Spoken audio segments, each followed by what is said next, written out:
She was 22 and cast out by the only family she had left. With no plan, just a worn leather-bound book and $17, she bought the one thing nobody in Redemption Gulch wanted: a cracked iron church bell sold for scrap. But what the men who laughed at her didn't know was that sealed inside its heavy crown was a fortune in gold coin, and a confession that would call the town itself to account.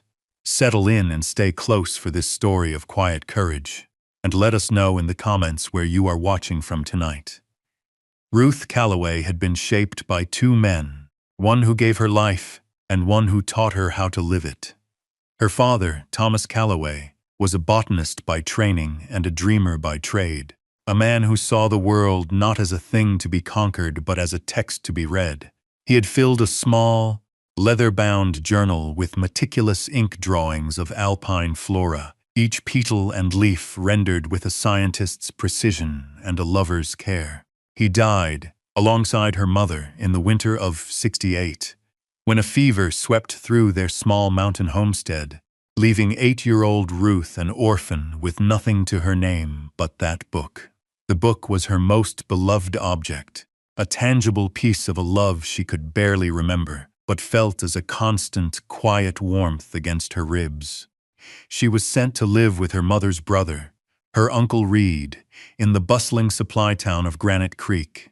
Reed was a man of ledgers and accounts, of profit and loss.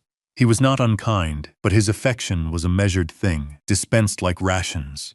He saw Ruth as a column in his ledger, an expense to be managed. She was fed and clothed and housed, but she was never home. For 10 years her life was a quiet, orderly affair of mending, cooking, and keeping out of the way.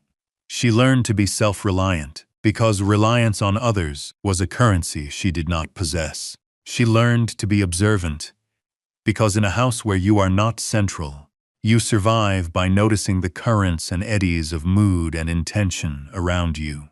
Her true education came not in her uncle's tidy house, but in the smoky, clangorous cavern of the town's smithy. It was run by Silas Blackwood, a widower in his late 60s whose hands were maps of scar tissue and calluses.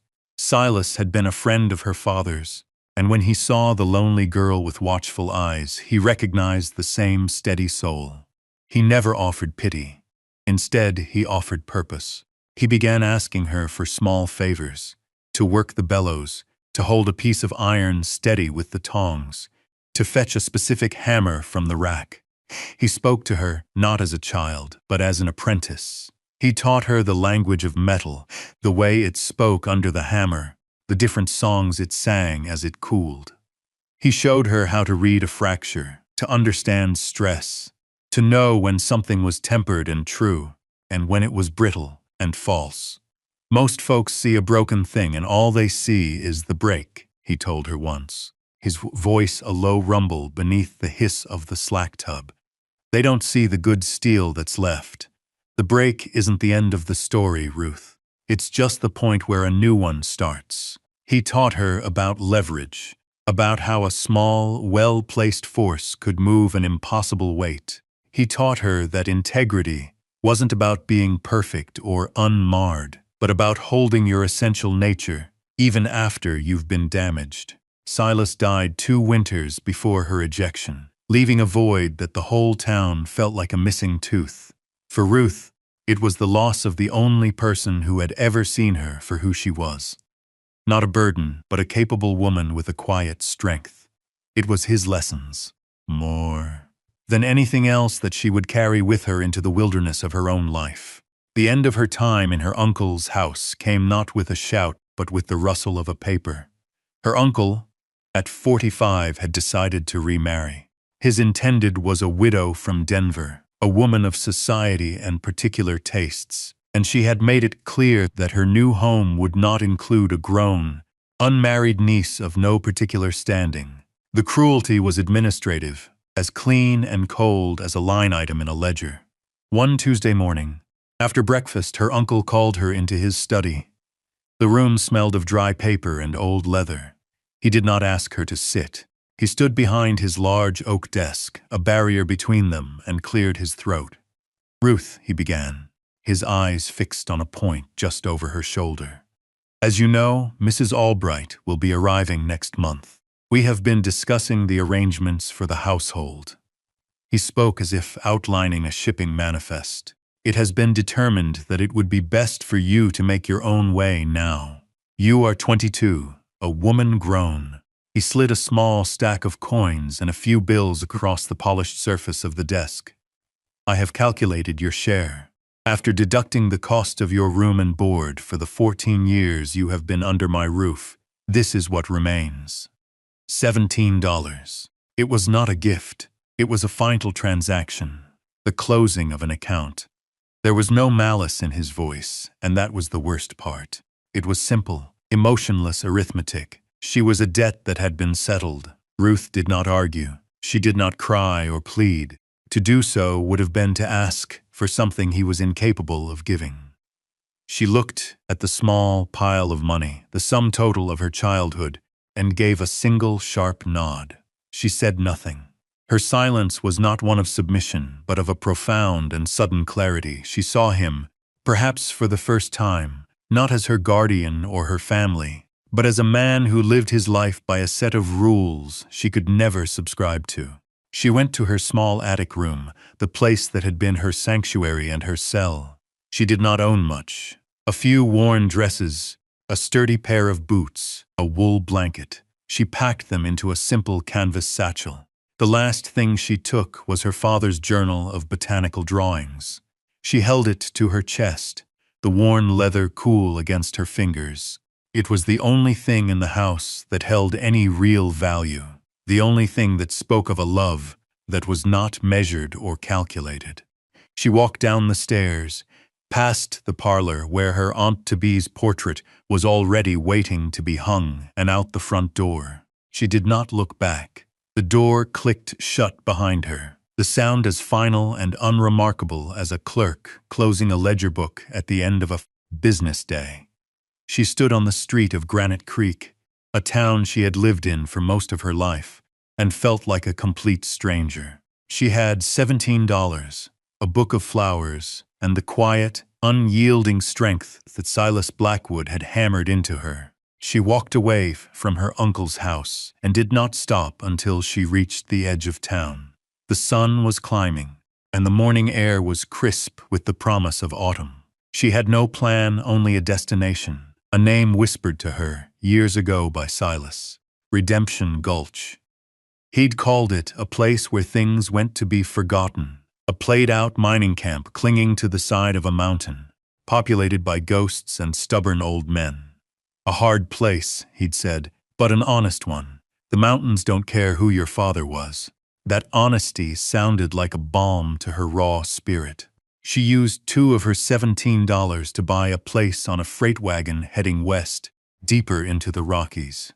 She sat on a crate of tinned goods, her small satchel on her lap, her father's journal tucked safely inside.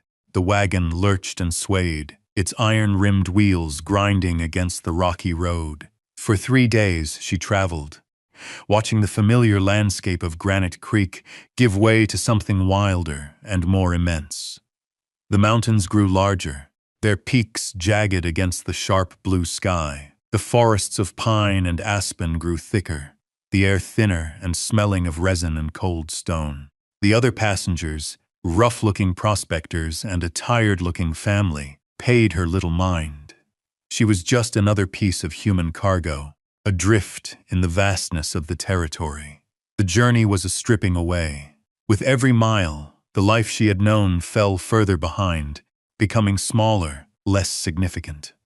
The sting of her uncle's dismissal began to fade, replaced by the more immediate concerns of survival. The gnawing in her belly, the deep chill that set in as soon as the sun dipped behind the peaks, the ache in her bones from the constant jostling of the wagon. She ate the dry bread and jerky she'd bought, and listened more than she spoke, gathering information from the chatter of the men. They spoke of claims and veins of silver, of rock slides and early snows, and they spoke of Redemption Gulch. They called it the Gulch, a place on its last legs, a town that had boomed and busted and was now slowly returning to the earth. The freight wagon went no further than a dusty crossroads called Jasper's Fork. From there, the driver told her, it was another 10 miles on foot, up a steep, winding trail. She thanked him, shouldered her satchel, and began to walk. The physical effort was grueling. The trail was little more than a goat path, and the altitude made her lungs burn. But with each step, a strange sense of ownership settled over her. This fatigue was hers. This struggle was hers. It was not imposed upon her by the quiet tyranny of her uncle's house. She was moving under her own power, toward a future of her own making, however uncertain. She crested a final ridge as the sun was setting, painting the sky in fiery strokes of orange and purple.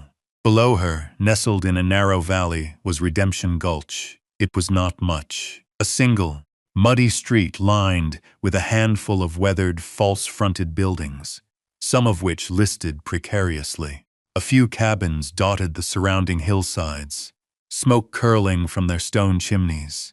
It was a place worn by time and disappointment, but it was still there. It was still holding on, tired, dusty, and with a profound sense of having crossed a threshold into a new world. Ruth Calloway started down the final slope into town. Redemption Gulch was even more dilapidated up close. Many of the buildings were boarded up, their windows like vacant eyes. The ones still in use seemed to be leaning on each other for support. A saloon, a general store, and what looked like a livery stable were the only signs of active commerce. A few old men sat on the porch of the store, watching her arrival with the incurious stares of people who have seen everything come and go. There was no welcome, but there was also no judgment. She was simply a new fact in their landscape. She spent her first night in the corner of the livery, the scent of hay and horse a strange comfort. The next morning, she walked the length of the muddy street, taking stock. Her $17, now closer to $14 after her journey, felt impossibly small. She needed a place to stay, a way to earn a living. Her attention was caught by a hand-painted sign tacked to a post. Town auction. Noon today, all unclaimed property and scrap. At noon, a small crowd of about 15 people gathered in a cleared area near the edge of town. The auctioneer was a portly man with a booming voice that seemed too large for the quiet valley. He sold off a few mining claims that had gone to tax. A broken-down wagon, a set of rusty tools. The bidding was sluggish, the prices laughably low. Then, 4 men rolled the last and largest item into the center of the clearing. It was an enormous church bell, cast from dark, pitted iron. It lay on its side, a fallen giant. A jagged, ugly crack ran a third of the way up its side from the lip, silencing it forever. "All right, folks," the auctioneer bellowed. "Last item of the day, the old bell from the first free congregation. As you know, the church burned nigh on 10 years ago. This bell's been sitting in the town lockup ever since. We're selling it for scrap. Weight is near a ton. What am I bid for this piece of history?" A few men laughed. The bell was a local tragedy, a monument to a fire that had scattered a whole community of believers, many of whom had then left the gulch for good.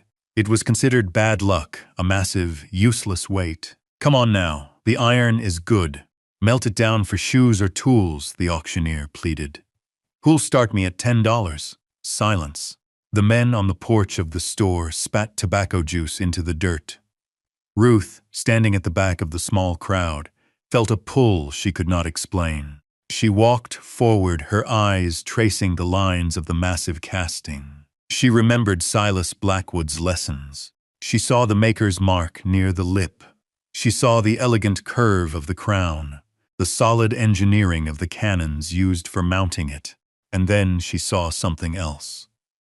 On the very top of the crown, where the metal was thickest, she noticed a subtle hairline seam in a perfect circle, about the size of a dinner plate. It was not a casting mark. It was too deliberate. It looked like a plug.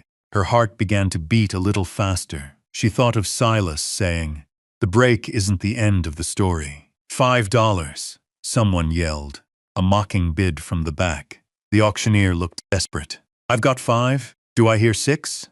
Ruth stepped forward. Her voice was quiet but clear. $17. A hush fell over the small crowd. Every head turned to look at her, the strange young woman who had walked into town the day before. $17 was a fortune for a piece of scrap iron. The men who had been laughing now stared in disbelief. The auctioneer's eyes widened. $17 from the young lady. Going once, going twice. He slammed his gavel down on a wooden block. Sold to the lady for $17. A ripple of snickers went through the men. She had just spent everything she had on a ton of cracked, useless metal. She had no way to move it, nowhere to put it. She ignored their condescending smiles. She had just acquired the heaviest, most burdensome object in Redemption Gulch, and in doing so, had become utterly penniless. But as she laid her hand on the cold, rough surface of the bell, she felt not regret, but a deep, resonant certainty. She had seen something no one else had. The first problem was logistics. The bell was an immovable fact, a ton of iron and bad memories sitting in the middle of a muddy clearing. The men who had laughed at her purchase offered no help, watching with amusement as she contemplated her predicament. Ruth remembered Silas's lessons on leverage. She did not try to lift it, she tried to move it. She spent her last few cents on a length of thick rope and a meal for an old prospector who owned a tired-looking mule and a stone boat, a simple heavy sledge for dragging ore. The prospector, a man named Jebediah, was skeptical but took her money. Together, using a system of levers made from scavenged timbers and a great deal of patient effort, they managed to winch the bell onto the stone boat. It took them the rest of the afternoon. The mule strained and the sledge groaned, but slowly, foot by painful foot, she hauled her prize to the one place in town that was as abandoned as she was. A derelict smithy at the far end of the street. The roof had holes and the forge was cold, but its stone walls were sound. It was a place of work and it felt right. With a final, groaning heave, they slid the bell onto the packed earth floor inside. She had a home for it, but she was now truly destitute. She had no money for food, no tools, no claim to the building she was in.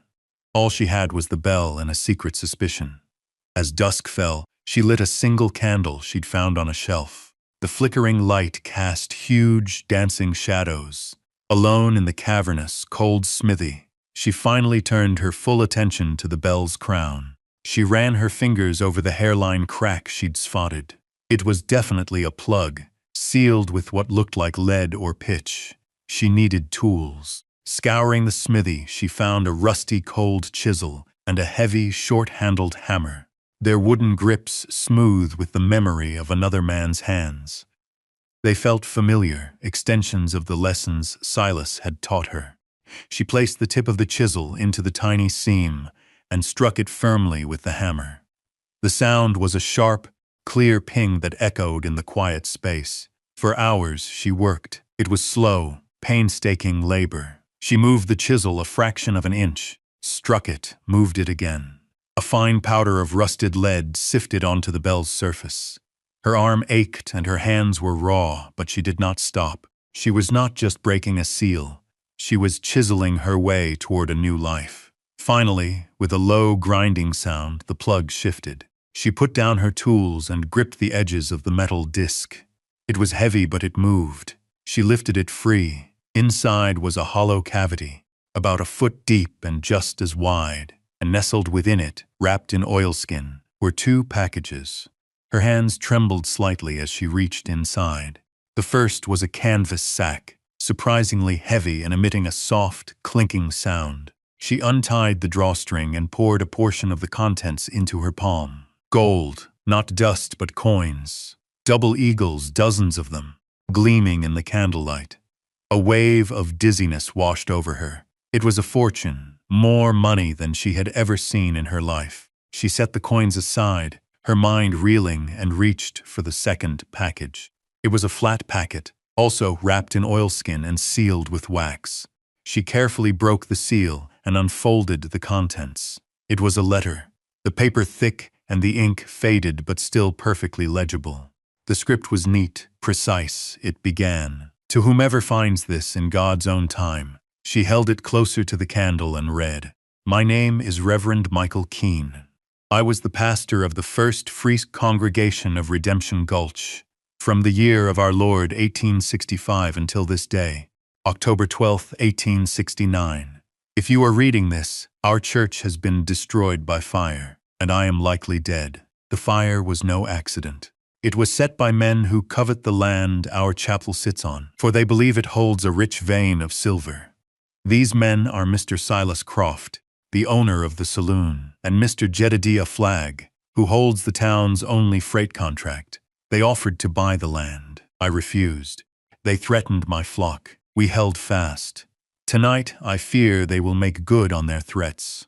I have sealed the last of our congregation's funds in this bell, $2,000 in gold coin, entrusting it to the Lord's safekeeping. With it, I seal my testimony, naming these men for their greed and violence. I do not know who you are, but I pray you are a person of courage and good conscience. Use this gold to rebuild. Use this truth to seek justice. May God guide your hand. Rev. Michael Keene." Ruth sank back on her heels, the letter shaking in her hand. The cold of the smithy floor seeped into her bones, but a fire was lit within her. This bell was not just a piece of scrap iron. It was a vessel of hope, a time capsule of truth, and a call to action. The men who laughed at her, the powerful men of the town, were the sons and inheritors of the very arsonists named in this letter. She was sitting on a secret that could tear Redemption Gulch apart, or, just maybe, piece it back together. The weight of the discovery was immense. The gold was a shield, a tool, a chance at a life she could never have imagined. But the letter was a sword. The names it mentioned, Croft and Flagg, were still the most powerful in the Gulch. The saloon and the freight company were now run by their sons, men who had inherited their father's wealth and influence, and likely their ruthlessness. To openly challenge them would be suicide. Ruth was a newcomer, a woman alone. She needed more than money and a piece of paper. She needed allies. She needed a community. Her rebuilding began not with a grand announcement, but with small, deliberate acts of construction. First, she secured her position. The next morning, she walked to the general store, which also served as the town's de facto records office. Using 2 of the gold coins, she purchased the deed to the abandoned smithy and the small parcel of land it sat on. The store owner, a weary man named Peterson, barely looked up. To him, she was just a fool throwing good money after bad. But for Ruth, the signed paper was foundation. This place was now hers. With her new security, she began to work. She spent the next few days restoring the smithy. She patched the holes in the roof with scavenged tin. She cleaned the forge, clearing it of years of debris, and repaired the cracked leather of the great bellows. She organized the scattered tools, cleaning the rust from them, sharpening the edges, and arranging them on the racks as Silas had taught her. The work was hard and physical, but it centered her. Each swing of the hammer, each neat patch on the roof, was an assertion of her presence, her purpose. She was not hiding, she was building. Her first ally arrived not with a promise of support, but with a bowl of stew.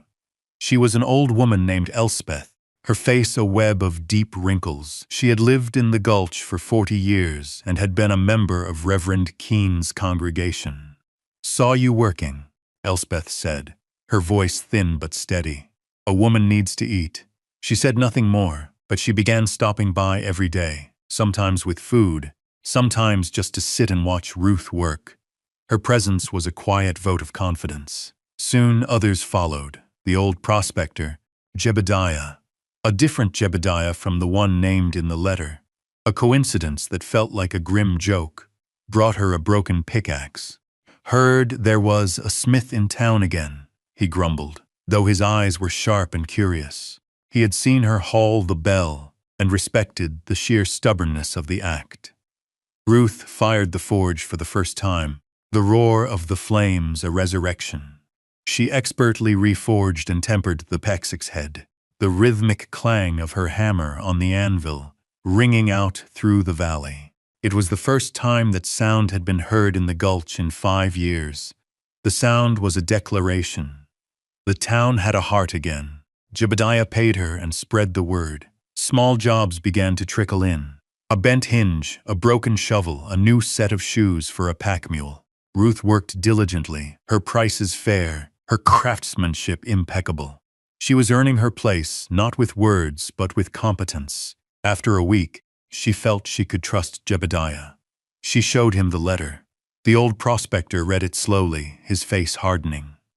"I remember that fire," he said, his voice low. "Always smelled wrong to me. We lost good people after that. The heart just went out of the place." He looked from the letter to Ruth, then to the massive, silent bell in the corner. "That bell found you for a reason, girl. What do you aim to do?" This was her moment. "I aim to rebuild," she said, "but not a church, a community." The smithy, once a derelict shell, slowly transformed into the living heart of Redemption Gulch. It was more than a place of business. It became a gathering point for the town's forgotten people. Elspeth's daily visits continued, and she began bringing others with her. Widows and old miners who had been part of Reverend Keene's flock, people who had been marginalized when the Crofts and the Flaggs took over the town's economy after the fire. They would sit on the benches Ruth had built, sharing stories, their quiet conversations punctuated by the steady, reassuring rhythm of her hammer. The bell sat in the corner of the smithy, a silent, potent witness. It was a source of quiet strength for the growing circle of allies. They knew the gold was hidden, a secret war chest for their cause. But more importantly, the bell itself became a symbol of their own resilience, cracked but not destroyed, silenced but still present. Ruth, Jebediah, and Elspeth formed the core of the new council. They understood that a direct confrontation with the Croft and Flagg families would lead to violence. Their power was not in force, but in the truth they held and the slow, methodical application of pressure. Their strategy, devised during long evenings around the smithy's dying fire, was one of economic reclamation. The gold from the bell was their primary tool. They did not spend it on luxuries, but on land. The original plot where the church had stood had been seized for back taxes years ago and bought for a pittance by the elder Croft. It had sat vacant ever since, the silver vein proving to be a fiction. Ruth, using Jebediah as her agent to avoid suspicion, began to buy it back, piece by piece, through a series of quiet transactions with Croft's son, a man more interested in whiskey than in his father's old land holdings. He was happy to sell the worthless plot. At the same time, Ruth used her position as the town smith to build a different kind of capital. She became indispensable. When a critical piece of equipment broke at the livery, she was the one to fix it. When a miner needed custom tools to work a difficult seam, she was the one who could forge them. People began to rely on her. Her name, once whispered with amusement, was now spoken with respect. They called her Ruth the Smith, a title of honor earned with sweat and skill. The community settling was not a single event, but a slow, organic process of trust being woven, thread by thread. One day, a young family whose wagon had broken an axle limped into town. The father, a carpenter named Samuel, had no money for the repair. Ruth fixed the axle in exchange for his labor, in helping her build a proper roof for the smithy. He and his family decided to stay, adding a new skill to the resurgent community. Elspeth organized the women to start a communal garden on a patch of sunny land behind the smithy. Jebediah taught the younger men how to pan for the fine gold that still washed down from the high peaks. Slowly, carefully, they were building their own economy, independent of the saloon and the freight company. The town was dividing into two camps: the old guard, centered on Croft's saloon, and the new community, centered on Ruth's smithy. The shift in power was subtle, but it was undeniable. Ruth was no longer an outcast. She was the anchor of a revived and hopeful town. One evening in late spring, a year after her arrival, Ruth stood in the wide doorway of her smithy. The fire in the forge was banked, its embers glowing with a soft orange light. The air was cool and clean, carrying the scent of pine and damp earth. The day's work was done. A newly repaired plowshare rested by the anvil, ready for collection in the morning. Outside, the town was quiet. The raucous noise from Croft's saloon seemed more distant tonight, less important. Her gaze fell upon the object that now stood in the center of the reclaimed church plot, the bell. With the help of Samuel the carpenter and half a dozen other men, she had built a sturdy timber frame and hoisted the bell into place. It did not hang in a belfry, ready to be rung, but rested on a heavy oak cradle, its cracked mouth open to the sky. It was not a call to worship, but a monument to memory, a silent testament to what the town had endured and what it was now becoming. On her main workbench, smoothed by her own hands, sat two objects side by side. One was her father's leather-bound journal of botanical sketches, its pages filled with the delicate beauty of the wilderness. She had placed it there as a reminder of the quiet, observant love that had set her on her path. Beside it lay a single heavy gold coin, one she had kept back from the hidden cache. It was from Reverend Michael Keene, a man she had never met, but whose faith in a future stranger had given her a foothold in the world. The book from the father who loved her, the coin from the pastor who trusted her. They were anchors to two different pasts, both of which had converged to create her present. She thought of Silas Blackwood, of his gnarled hands and his quiet wisdom. He had taught her to see the value in broken things, to understand that a fracture was not an ending. The men of the Gulch who had laughed at her a year ago now tipped their hats when she passed. Young Croft, having sold off his father's ill-gotten land, was drinking his way through the proceeds, his power dwindling with every empty bottle.